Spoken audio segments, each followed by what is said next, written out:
All right, so I'm going to get started here on this lesson that corresponds with Lesson K in our web design book, which is on page 101 if you want to have that page open. As this is going to be an ed puzzle, you are going to have questions throughout. So have your book open because you can always use your book to answer these questions, and you can always rewind to answer the question. All right, so starting off here, we have a basic web page, which we've done a million times.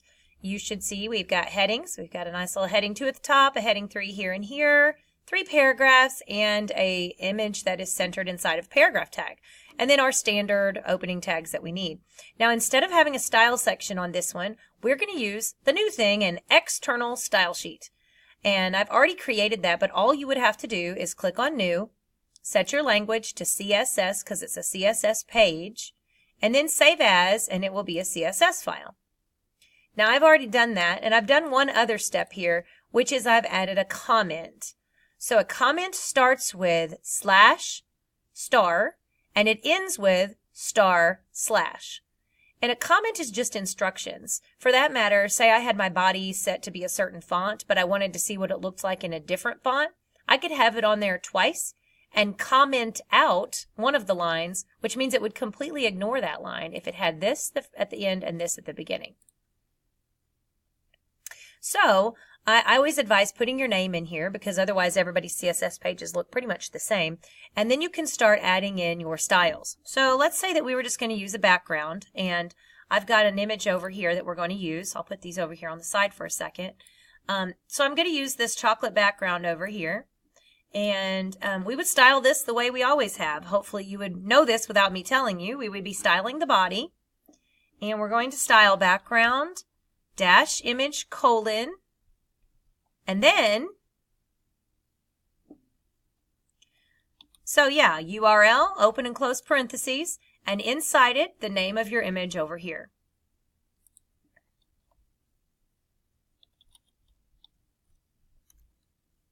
And then don't forget at the end of the line, you should put for every single one of these declaration lines, a semicolon.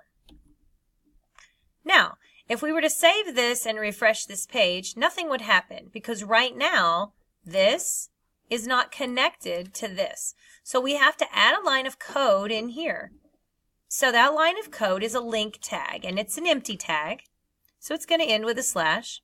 A link tag has 3 parts. Rel, which stands for relationship. Href, which is the hyperlink reference, which means where is the page, what's the address of the page or the name of it, which is this thing. And then type, and this would be the exact same type that we use in the style. So that's that text/CSS. That's all that is. Now, there is a 4th one I'm going to have you put in here called media. Media has to do with how this web page is viewed. So this means this web page would be viewed using this style sheet, whether we're on a tablet or a phone or a computer or whatever. But there's ways to set it so that, like, if this was on a phone screen, it would appear differently. We don't do that in Web Design 1. Okay, now what goes in the rest of these boxes? Well, under rel for relationship, we're going to put in the style sheet. That's what it is. The relationship is the style sheet.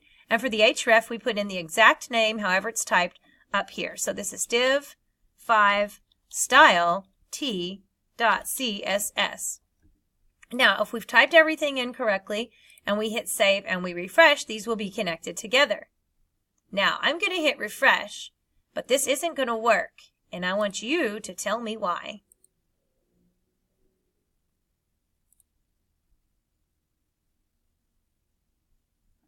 All right, so hopefully you figured it out. The image is called ChocoBG, but over here I put ChalkBG. So I'm going to go ahead and add my 0 in there, or my O in there, and now we have our background.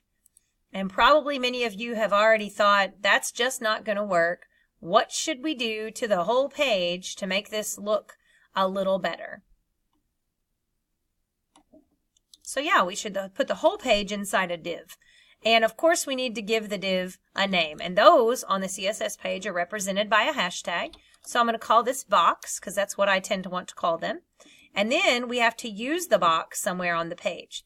So inside here, I have to decide what's going to be in the box. So I'm going to turn my div on.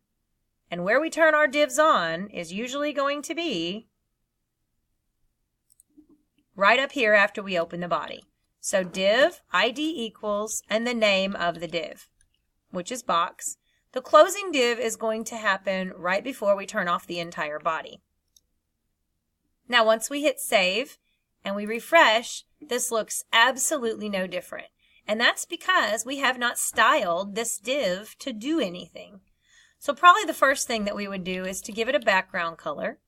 And in this case, I could choose some color, starting with my hashtag here, if I knew what color I wanted. So if it was going to be white, for example, I could put in my Fs.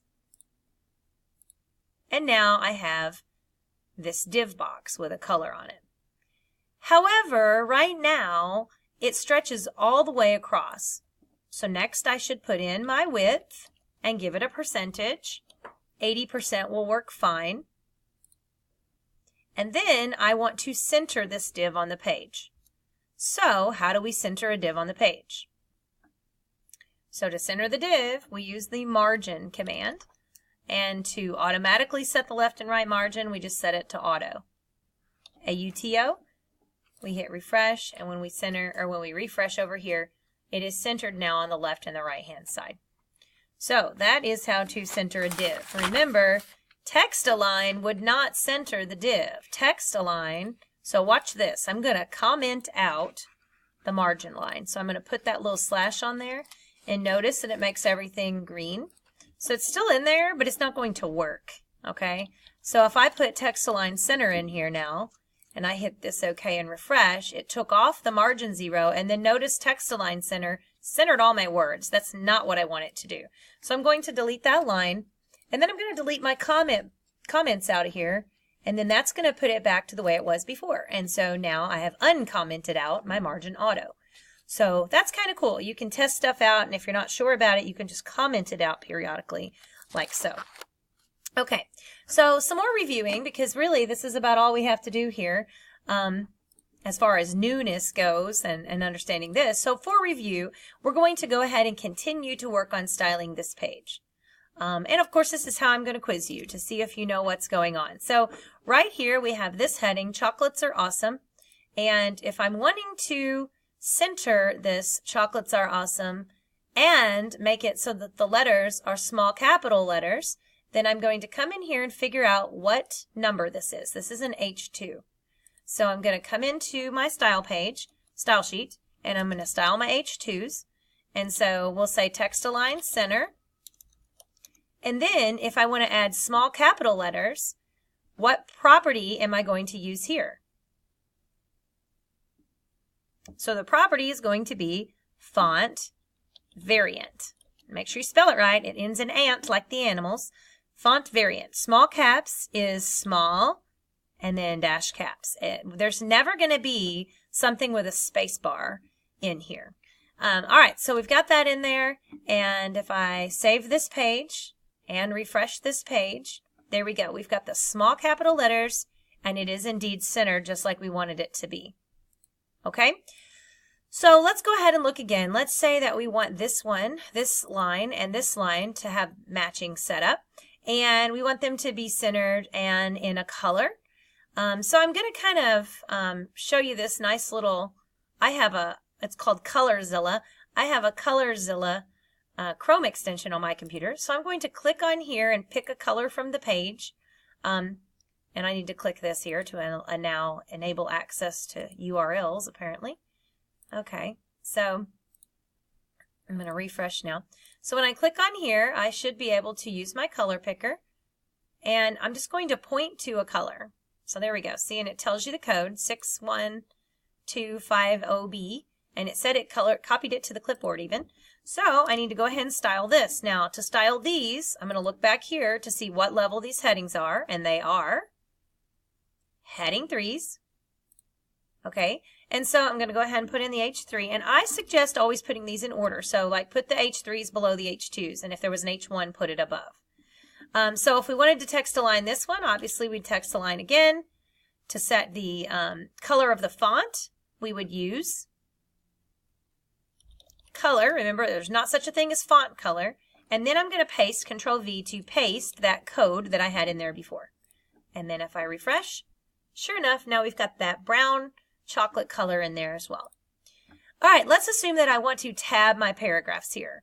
So to tab paragraphs, we're going to style the P tag, not padding, the P tag. And which would we use to tab the paragraphs in the document? So text indent is our tab for HTML. And under here, you'll see text indent. We just have to kind of guess. I usually think 25 or 30 pixels is pretty good. Remember, there is no space bar between the number and the unit of measure. So if I were to do this, that would be wrong. So let's see what happens here. And there we go. All right, so this is looking pretty good. Now I'm going to make a couple of small changes. One of those is if I wanted, now I don't have like any headings that are not centered, but let's say that I might be using some headings later on. Let's say I'm not sure. So if we're styling multiple elements to all have the same stuff, you just put commas in between them. And so let's say I want all my headings and all my paragraphs to have a little space so they don't hit the div box on the left and the right hand side. And the best way to do that is just to put a little padding around those paragraphs. So to do that to all of them at the same time here, it's padding, and you want to do padding on the left a little bit, however much, and then padding on the right a little bit, the same amount, of course, because that would make sense. And when we hit save and refresh here, see, that pulls these off so they're not touching the edges. Now, if I had a picture over here and I wanted the picture to not touch the edge, then I could style my IMGs as well in here. So the other thing that a lot of people have struggled with has been the concept of font family. And one of the things to remember with font family is if the font is multiple words, then the font must be in quotation marks. So for instance, Times New Roman, that is a multiple word font, so it has to be in quotation marks. Okay, and it's a serif font. So if we're doing a font try list, then we would have all three of them listed, but if any of them have multiple words, then we're going to put quotations around those so they work. And with the font family, remember, we usually list 3, and if it can't find one, it rolls down to the next. If it can't find the second, it rolls down to the third. If you only list 2, if it can't find the first one, it rolls down to the second one, or however many that you list. So that's essentially font family. The last little thing we're going to do here is we're going to style our image tag so that our image has a border. Hopefully you remember that a border has 3 parts, if I can spell it right. The color, and then it's going to have the thickness, which could be in pixels or it could be a word. So if I was going to make it a special color, I'm going to come up here again and pick a color. So let's say I want to make this light color here, so it's copied it to the clipboard. So I'll put in my color code.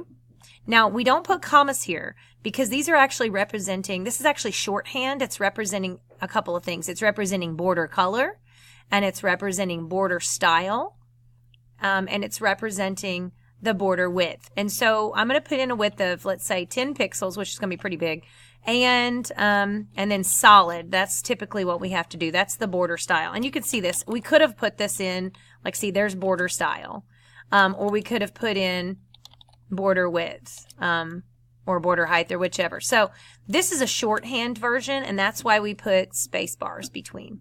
So it's styling all of those. And so here we go. We put that in there. We have a nice big border added to our image. And that's pretty much that. So hopefully this review has been helpful. If you're giving a page and you have to create it and it starts from scratch, you should be able to make these connections. Just be sure that you have added into your yellow sheet how to properly link an external style sheet to the HTML page so that it knows how to use it. And if there's any of these that you struggle with, please be sure to make the appropriate notes.